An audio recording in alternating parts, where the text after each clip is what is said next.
What's good with it, y'all? Welcome back to A1 Hoop Zone. Man, y'all already know what to do. Smash that like button, sub to the channel if you're new. Let's get to it, man. So we back with another one, NBA predictions, volume 134. First game up, man. We got two game sevens today. Today's gonna be crazy, man. We got first one up, we got the Pacers versus the Knicks. Game seven in the Garden. Ooh wee. This should be a good one, man. Definitely should be a good one. Halliburton came back to life. Jalen Brunson, we know he's been alive for this Knicks team, so it's definitely going to be a battle of the guards. But again, it's going to be who going to come along with them that's going to help this team get the victory, man. I got the Knicks. I already said I had the Knicks winning this series, so it's 1-7 now. Who am I rocking with for this prediction? I'm gonna hold true to my word, man. I'm gonna go with the Knicks. Again, I feel like Jalen Brunson playing at home, he gonna put on a hell of a performance. Damian Chin's gonna be right, step for step with him. And then them putting McBride in there has been a game changer as well. So the Pacers got to make some adjustments to that. But I feel like they're gonna have another unsung hero, whether it be Burks. We got to see, Josh Hart, what he's able to give. I know he was a bit hampered and had some things going on, so you got to see what's going on with him. But for the most part, man, I feel like this team gonna be able to step in there and handle business, man, to the highest degree. Again, it's gonna be an unsung hero, one of the others that's gonna come into this game, and a name that either we haven't been hearing about or a name that's getting opportunity with minutes due to the injuries and things that the Knicks got going on, and he gonna be the difference maker for them.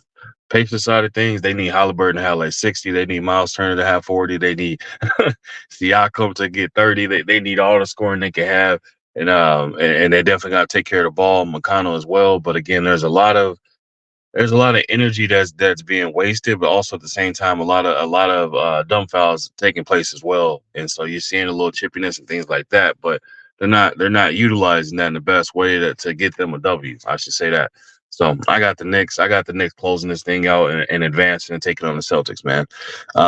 Next game after that, we got the defending champs Denver Nuggets versus the Minnesota Timberwolves. Again, game seven in this one should be extremely interesting, man. It's very tough. I picked the Wolves to win this series, but it's hard to go against the defending champs with this one, man. It's been a hell of a series so far, a lot of back and forth.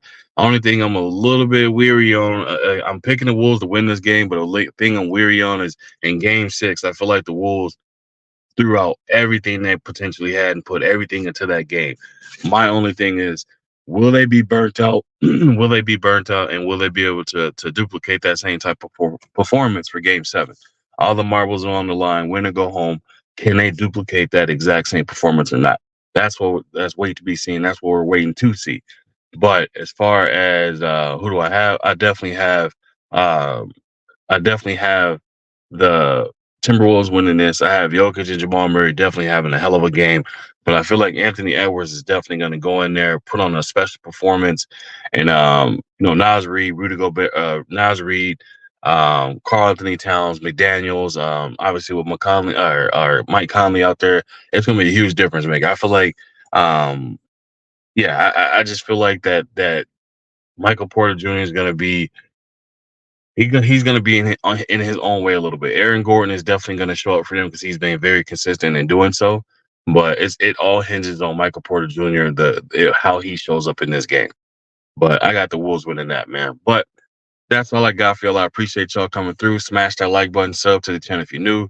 Leave a comment in the comment section. I'll be sure to respond to each and every one of y'all. And as always, man, I appreciate y'all coming through. And I'll be back at y'all another one, man. We out of here.